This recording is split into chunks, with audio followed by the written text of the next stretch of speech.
because this is about something we've talked about in this industry for 30 years. Multicast. It's the nasty M word, right? So, would multicast enable live sports streaming to reach broadcast-like scalability? How would it affect this 5 nines challenge that we're talking about? And Tom, kick us off, and then everybody jump in. I mean, I think the short answer is probably yes to that question. Part of it, again, I think this goes back to economics and what you're willing to invest in your technology for what the return on investment is. So there are some, there are global events, and again, I'll throw TATA into this. We use our fiber network when we do anything. The TATA global fiber network, and obviously with the Switch fiber network in the U.S. is pretty extensive. We carry about 30% of the world's internet on our network. So we can move, we can move lots of feeds around the world without having to, go off of our network. So that includes managing, and again, managing a multicast is going to be at the heart of this as well. So, there's a lot here that you'd have to unwrap and make sure you could dedicate the resources to it to really get all of the advantages of what a multicast can do for you.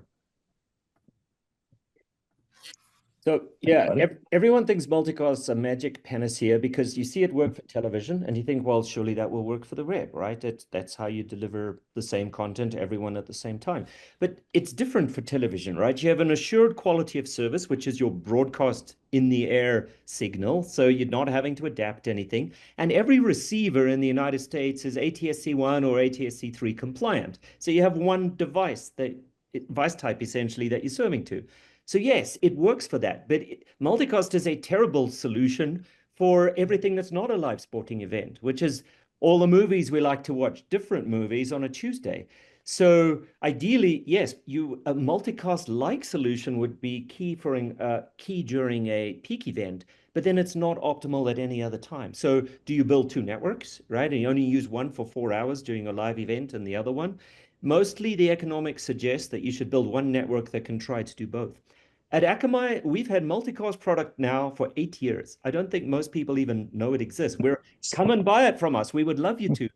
We support it. It's used mostly in Central and South America. Multicast requires that you can multicast into the networks. The network you're distributing through has to be multicast compliant, which is not true of many of the networks today. And it even converts from adaptive media into multicast and back again at the other end, which is the other problem because your phone is not receiving the multicast signal. So you have this endpoint problem and termination problem of multicast. So terrestrial multicast is a challenge. There's cellular multicast, LTE-B, eMBMS. That has been around for 4G. It's improved for 5G. I know Telstra did deployments down in Australia, but we should question, that's closer. It's IP-based to begin with.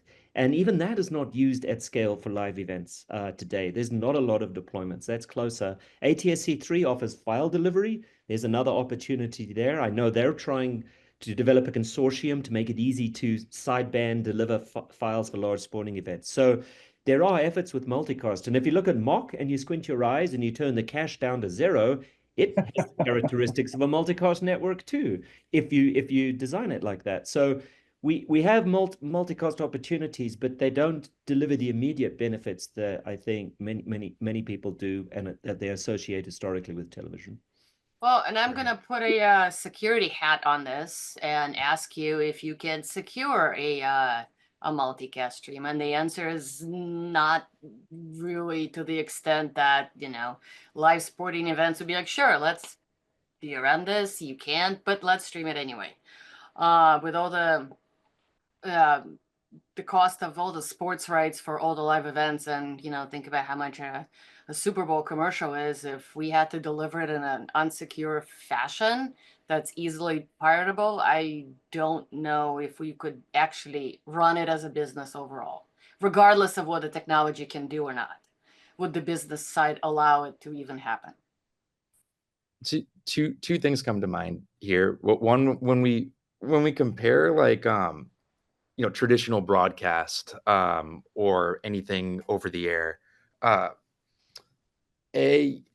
things are more standardized, like Will said. Every receiver is the same, it's standard. But the second aspect of it is we don't get the telemetry back from the devices to know how it actually looks on the screen and what the end user experience is. So we assume it's better, and it probably is, given the standardization.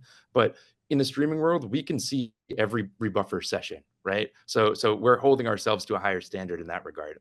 But the second aspect of it, when it comes to multicast, like this has come up a few times. There's always like going to be the next sort of catalyst for, oh, this will require multicast to scale.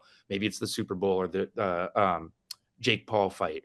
Or one thing that came up a couple years ago that actually seriously had us considering multicast was the advent of proxy services like Apple Private Relay.